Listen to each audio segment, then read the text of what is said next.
Time now for sports on 104.7 The Cave. Here's Ned Reynolds. Mike, the intern, Ned Reynolds in the studio on Friday, a Red Friday, in fact, and the Chiefs take on the Lions at Arrowhead this Saturday. What did Coach Reed say about what it comes to how long our first stringers are going to be out there? Well, he suggested that they'd play for a half, but obviously that does not include the superstars, the Mahomes and the Kelseys and the Clyde Edwards-Helaire may not even play at all. He hadn't been to practice all week, and Chris Jones and some of those others, they more than likely won't play any half. May play a quarter, but I think you'll probably get the inner workings of what the Chiefs are going to do in the first half when they play the Lions. Are a good team. Well, they beat the Chiefs last year in the season opener. You know what they have to offer.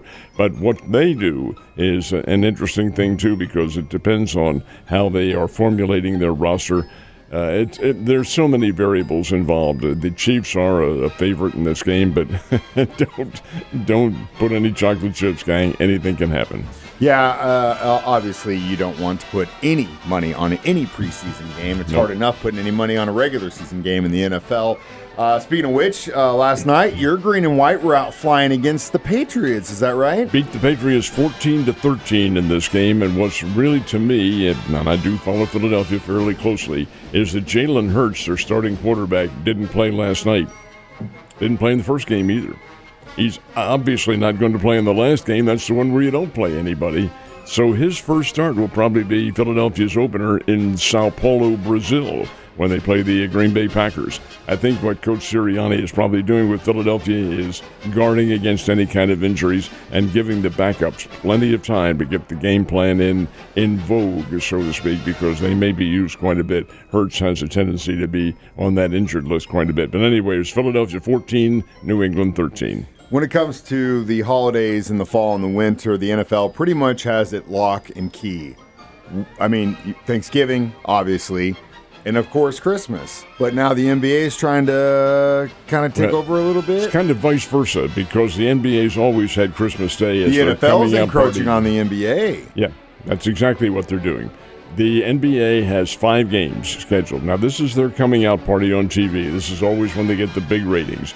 And what's interesting is all 5 of the games involve the NBA superstars, LeBron and Joel Embiid, and all of them are in there. Stephen Curry, Victor Wembanyama, who is the reigning NBA Rookie of the Year and the star of the French national team. They're all involved.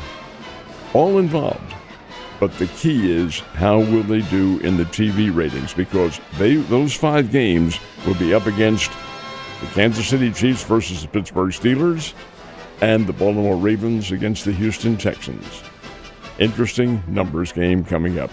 Yeah, and the way the season's looking, and I know it's still preseason, we don't have any way to judge it, but those games are probably going to be pretty good games. So good luck, NBA. So both St. Louis Cardinals and Kansas City Royals have series against some pretty tough hombres this weekend. Let's go with the Cardinals first. Cardinals have the Los Angeles Dodgers coming into Busch Stadium in St. Louis to play, and the Cardinals, when they take the field tonight, will be 9 games out of first. 9 games out of first place. The Cincinnati Reds, when they face the Kansas City Royals, will be 9 games out of first place. They're in a dead tie for second place. With 40 games remaining, actually 41 in the Cardinals' case, I really think it's unlikely they can catch the leaders, although Milwaukee is not at full strength. They're missing their top player, Christian Yelich. He's out for the year now with back surgery.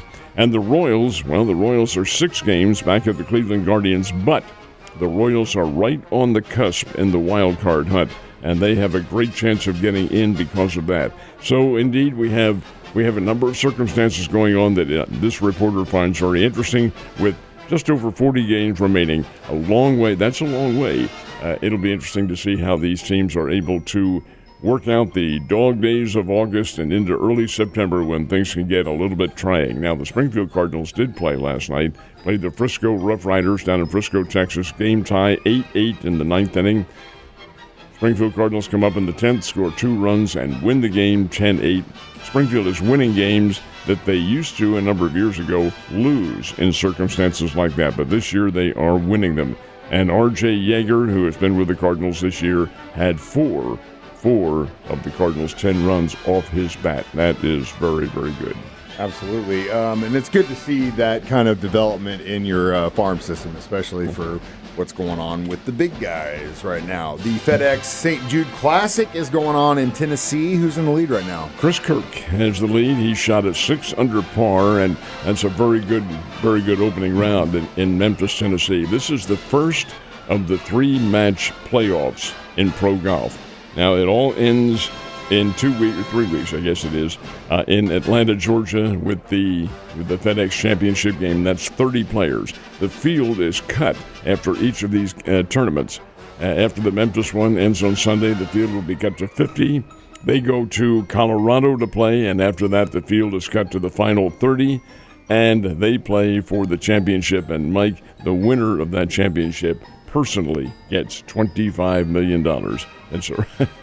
That's a really, really nice little payday. Anyway, right in the hunt is Scotty Scheffler. He's 2 strokes back. That don't sell him short. Olympic gold medalist, top golfer in the world.